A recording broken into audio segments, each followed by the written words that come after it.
Hey everybody, Marcos Villegas here with Joel Diaz. I'm in Indio at the Indio Boys and Girls Club, and well, we're going to talk a few things. First, Ruslan has this fight with John Molina.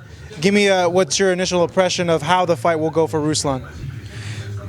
I think it's going to be a great fight. I just think it's going to be one of the best fights, this year, because these two guys bring some action.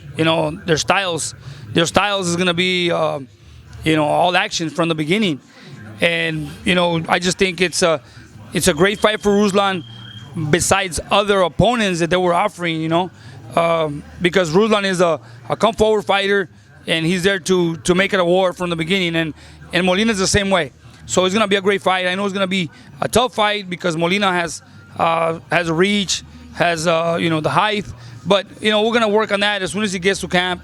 We're gonna get here and start from the beginning, start programming. I'm gonna get some tall sparring partners. They have similar style as John Molina. Okay. And what other opponents were offered for him? Oh man, they mentioned if I'm not mistaken, Sammy Vasquez. Oh, that would have been a good fight. They offered Terrence Crawford. There was a time where Miguel Cotto was another one out there for fight Ruslan to fight Miguel Cotto. That would have been a good fight as well. Wait, what happened with all those? Well, I really don't know. The manager would send me messages and say, "Hey, what do you think about this opponent?" And I'll give him my opinion. And then, what do you think about this opponent? And I will give him my honest opinion. And when he finally came to me and said, "Hey, John Molina," I said, "Perfect." I like John Molina because he comes. It's a 50-50 fight. I think because John Molina hits hard. You saw when he fought Matisse, he's there. He's there to fight. He's strong. He comes, and at the same time, it gives Ruslan the edge for exchanging punches. And Ruslan has a devastating punch, and that's what I want to see. I want to see some action. And in that fight, I know it's going to be a knockout. Looking at that fight and looking at the fight that you guys had in Monaco, what improvements have you seen in Ruslan so far, and what do you want to keep improving? Well, since he got here, I noticed that Ruslan is just a headhunter. He hardly works the body. I want him to work more on the body from the beginning because he has the power.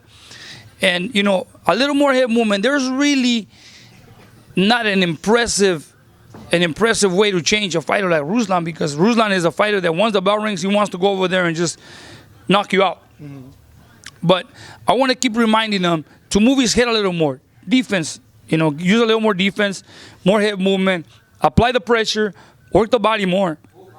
Something that he hardly does, and that's one of the main things I want him to learn. Hit the body more, and then when you break him to the body, and then go to the head. But as well as when he's moving forward, he walks in too straight, too tall. I want him to lower down, move his head side to side, and don't be just a one-dimensional fighter. Have you been happy so far with the improvements he has made? We only had one fight together. Yeah. And he told me, he says, when that bell rang, I wanted to go on my own, but I wanted to practice things that we've been working together, and I saw the difference. Mm. One of the biggest problems with Ruslan is he bruises easy, he cuts easy, and the less he gets hit, the better, Yeah. Because the more he gets hit, the more bruises he's gonna have, the more cuts he's gonna have, and the more work we're gonna have in the corner.